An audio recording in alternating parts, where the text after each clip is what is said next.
Hello, it is your Astro Coach Sarah here for Wellness Astrology, this time for the new moon in Gemini. Ooh. Okay, Saturn's in Aries now. Neptune's in Aries now. The stage is definitely being set. This new moon peaks at 6 degrees of Gemini, and it will be followed in a day or two by a Mercury cazimi, and Gemini is Mercury's home sign. Of course, a new moon is when the sun and the moon conjunct. And so they're conjuncting in Gemini, and the Mercury cazimi in Gemini. So you can really anticipate that this entire week is going to be filled with loads of ideas. In fact, even overthinking or over like too much, right? And it's really because it's kind of like, and this energy is creating a sextile with Saturn and Neptune in Aries, and it's almost like you're at a crossroads in life. And some of you may have been feeling this energy, this crossroads type energy for quite some time. This may not feel new. It may not feel like it may not feel different than what you've been through, but it may be like you now step out of your own way, and instead of feeling like uncomfortable to do something that you're like, I don't care if I'm uncomfortable, I'm going to do the damn thing, right? And so I've been noticing myself doing that kind of thing where I'm just like, even if it makes me feel uncomfortable, I'm still going to do the thing that I need to do for me. And so, just be aware of that. Watch the roads, okay? Because with Gemini comes road travel and travel in general. And so, just that being a theme. Um, it's something to kind of just be attentive to, that there may be more accidents, there may be more delays, there may be more congestion on the roads, that sort of thing. And so be kind of aware of that as you go about your day to day. Maybe take extra time in the morning or in the evening getting home, however that shows up for you, that sort of thing. Gemini is the twins, right? So we're talking about two. That's why this crossroads thing makes complete sense, right? We're halfway to the stage being set up for the better part of the next few years, with Saturn and Neptune now in Aries. We've got Jupiter is about what, a week and a half away from and moving from Gemini into Cancer, where we're going to see that Jupiter Saturn square, the third round of that. The first one was last August. The second one was, I want to say January, or maybe it was November. I'd have to go back and look at the dates as to when, but we've had 3 rounds of this in the last like year. Saturn moved through Pisces, and Jupiter moved through Gemini, but now they're going to square at, I believe, 0 degrees of Cancer and Aries. So, needless to say, we have a lot of newness in cardinal signs, right? And because Aries is the I am, it's myself, it's what I want the world to know of me. And then Cancer is about the home, right? It's emotions, it's maternal, all of those sorts of things. And so there's just kind of this like um, need to protect the home energy, possibly, or discipline to be about your home. This could be about maternal things. There's definitely a lot of sort of balance between the masculine and feminine with Mars and Venus in a continued trine. Um, and so, there's that. But as we're in this new moon energy and Saturn has just entered Aries, this is a moment to show yourself, nobody else, because nobody else gives a fuck. And if they do, that's their problem, right? But really, this is about showing yourself that you can do what you want to do and make the decisions that you need to make for you. So let's take a look at the chart for the new moon, see kind of where we are, and all of that, and then we'll do the tarot and things like that. I do want to say you will not be getting sun and rising signs for Gemini season, um, and you will be getting 3 year sun and rising signs, and that's it. More information to come in upcoming videos as to what's happening and all that. But I don't want to focus on that for the new moon. I kind of want to I want to focus on the new moon. So, anyway, you won't be getting Gemini season, sun, and rising signs. That being said, my links are below if you want to book with me, work with me directly. I do really believe astrology is personal, and that yes, collective readings are important and they support and they help, but you really get more from an astrologer, whoever the astrologer is, if you work with an astrologer one to one. I think you get more from it. I know I give more to it and all of that. And so if you want to work with me, the links are below for all of that. Let's take a look at these charts, shall we? All righty. So here we are. Let's do a little editing really quick on the fly because that's where I'm at in life right now is everything's kind of on the fly. Um, not really. I've actually got a lot more figured out than I let on. Okay, so we've got Uranus at 27, Taurus, we've got in Gemini, we have Hygieia, we have Mercury, we have the moon, we have the sun, and we have Jupiter. It's a pretty jam-packed Gemini, and we also have a very jam-packed Aries with Saturn, Neptune, Ceres or Ceres, Venus, and Chiron. And so that leaves just the North Node in Pisces and the South Node in Virgo. So for the first time in a very long time, like 12 years, we don't have anything in Pisces besides the North Node, which is not a planet, it's a thing. It's actually a calculation. But that means that these planets moving through Gemini are making a sextile, which is sort of like a trine, not quite, because sextiles are a bit more work. And with Saturn there, it's kind of creating a bit more of a bit more of a need to do the work, a bit more of a need to do the work. We also have Mercury in a trine with retrograde Pluto. So we got that going on. We have Venus and Mars in an ongoing trine. So the masculine. So look at this. We've got a lot going on with harmonious energy. Um, and honestly, it's if you ever needed like permission or like a shove or a ass kicking, this is it. This is it. And this is going to be ongoing for some time. Of course, we know that the Saturn-Neptune conjunction is going to dance together until February of 2026.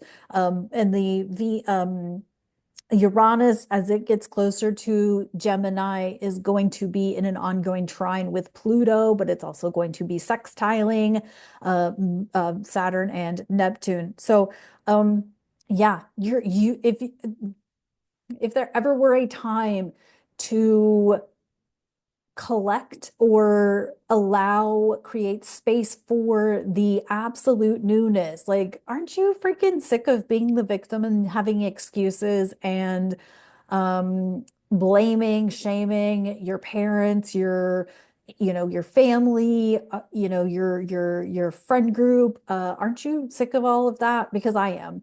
Um, this is an opportunity to really be like, all right, I've complained about that for far too long. I've been using that as my excuse for far too long.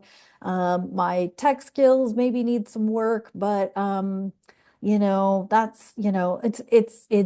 it's this is an opportunity to really make changes that can last a very long time because of the Aries energy, right?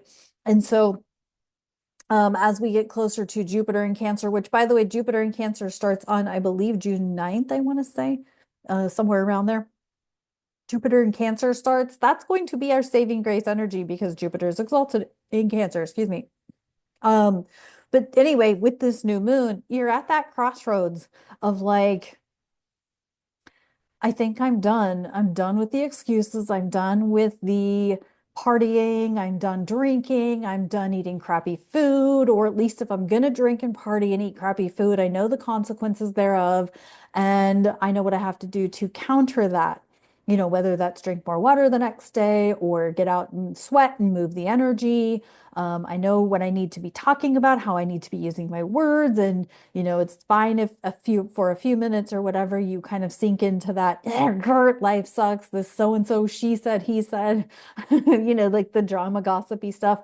But it's kind of like putting time limits on those sorts of things because, if you're talking about who he said, she said, and not focusing on your own stuff, your own missions, your own plans, your own passion projects, your own legacy, then you're missing the whole damn point, right? We have an opportunity that most people, most of our ancestors, generationally speaking, have never had. This is really something to take advantage of and be really cognizant of as we move forward, right? No one has ever experienced Pluto changing signs, Saturn changing signs, Neptune changing signs, Uranus changing signs, and Jupiter changing signs in the same 12-month span. Okay, nobody's ever experienced that in recent years. It's been, I don't even know. The Leo King probably knows the answer to that. I am not that person. um, but to his credit, he is a savant when it comes to historical dates and zodiac transits. And so go him. He does that really well. But I'm not that person. But the point is that you don't even need to know when was the last time it happened. Let's just say that it happened in 1500 or 1200 or, something like that. But certainly not in the last couple hundred years has this happened. So put that into a little perspective, right? Your parents didn't experience it. Your grandparents didn't. Your great grandparents didn't experience this level of potential and magic and change and shift. And you're here for it.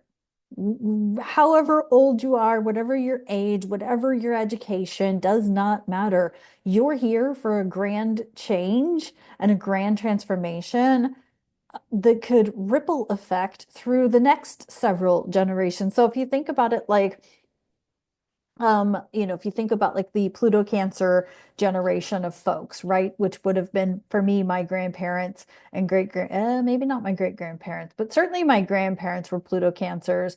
And my grandfather started a farm or at least owned a farm, and had that farm, and now you have, so you had the silent generation, which was Pluto Cancer, and then you had the baby boomers, then Gen X, which is my generation, and the millennial, and then Gen Z, and now Gen Alpha. And so my point in saying all of that is like now what you've got generations of farmers who built longevity or legacy farms or legacy businesses for their kids, grandkids, great grandkids, great great grandkids, however that works for them to have to carry on, right? But there's something shifting here that you could build something. And even if you are not a parent, you don't have children, grandchildren, whatever, it doesn't matter because you have this opportunity and potential to make a choice that's going to ripple effect not only through your family generationally, but through the masses, as it is, right? And so,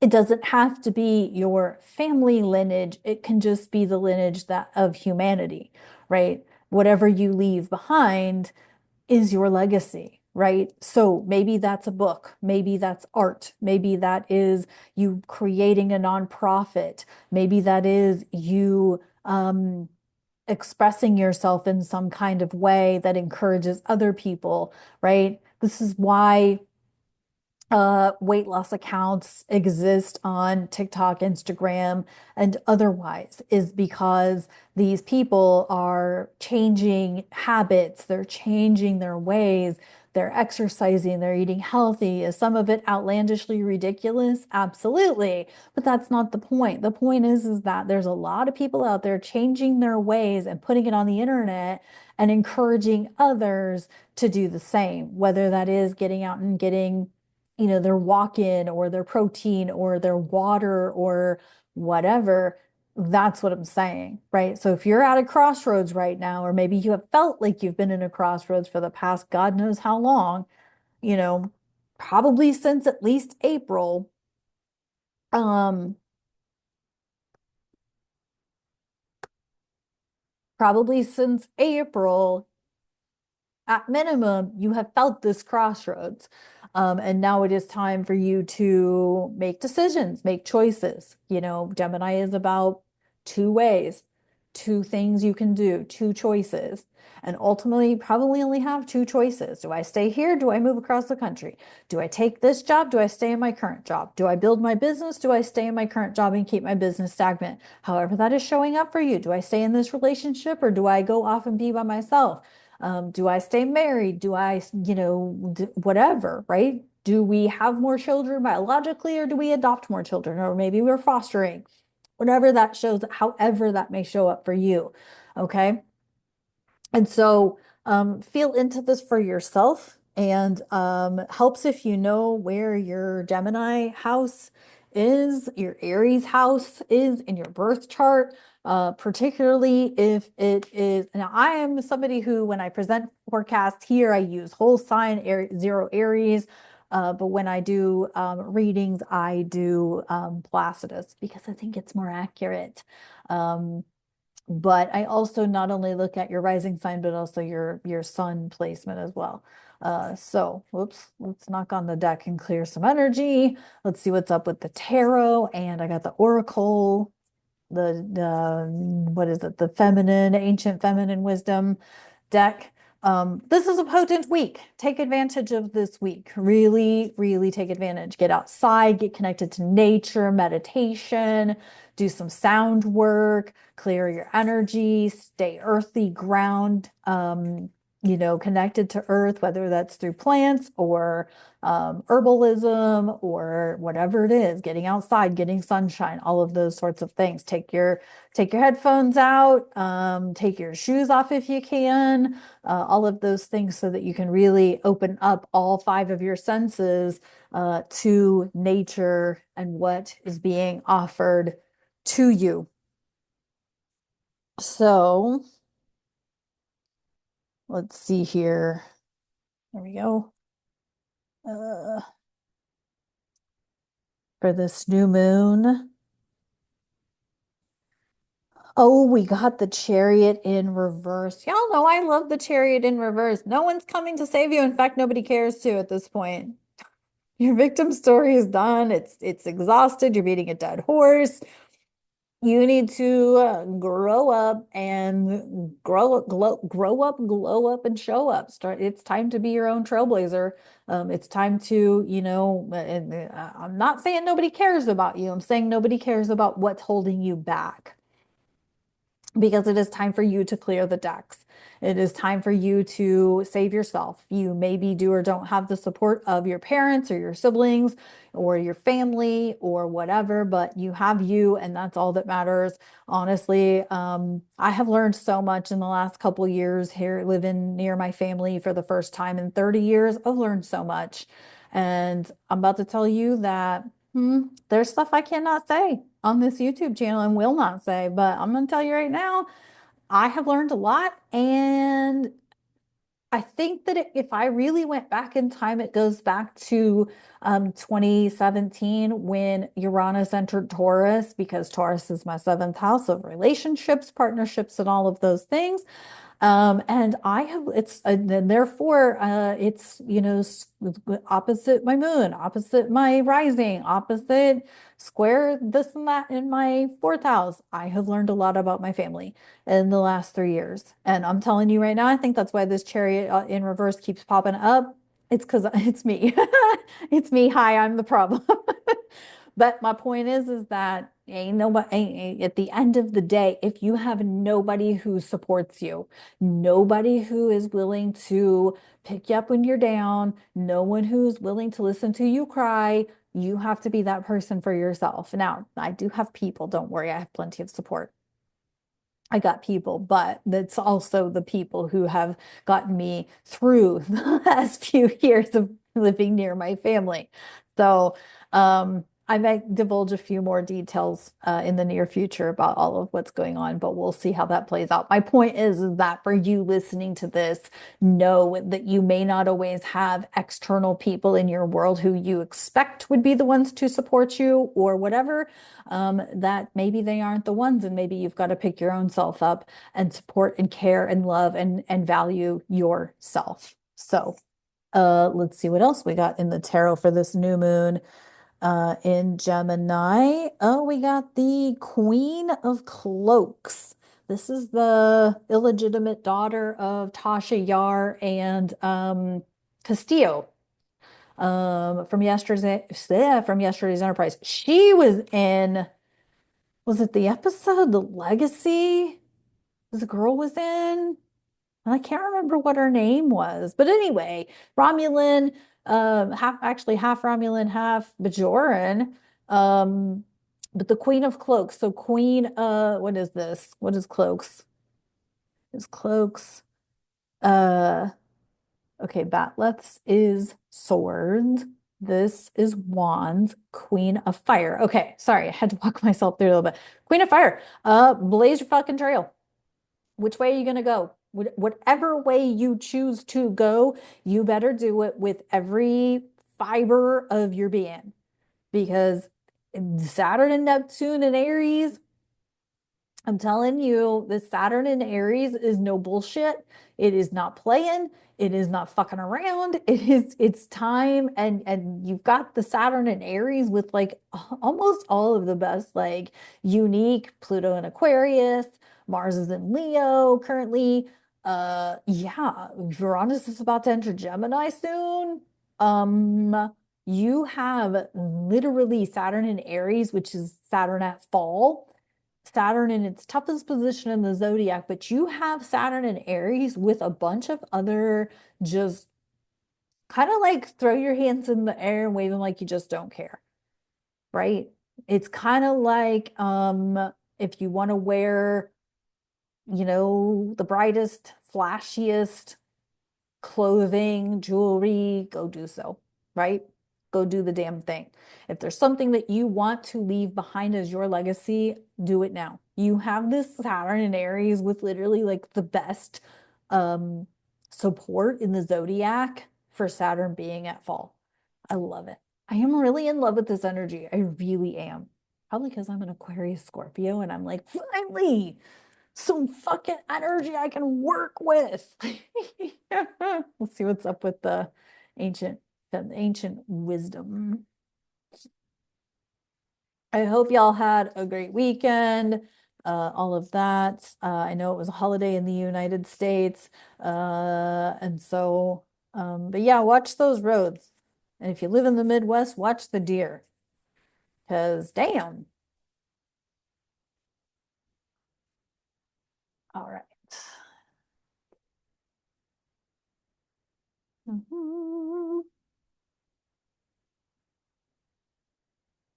And in the feminine wisdom, we got Echo. And this is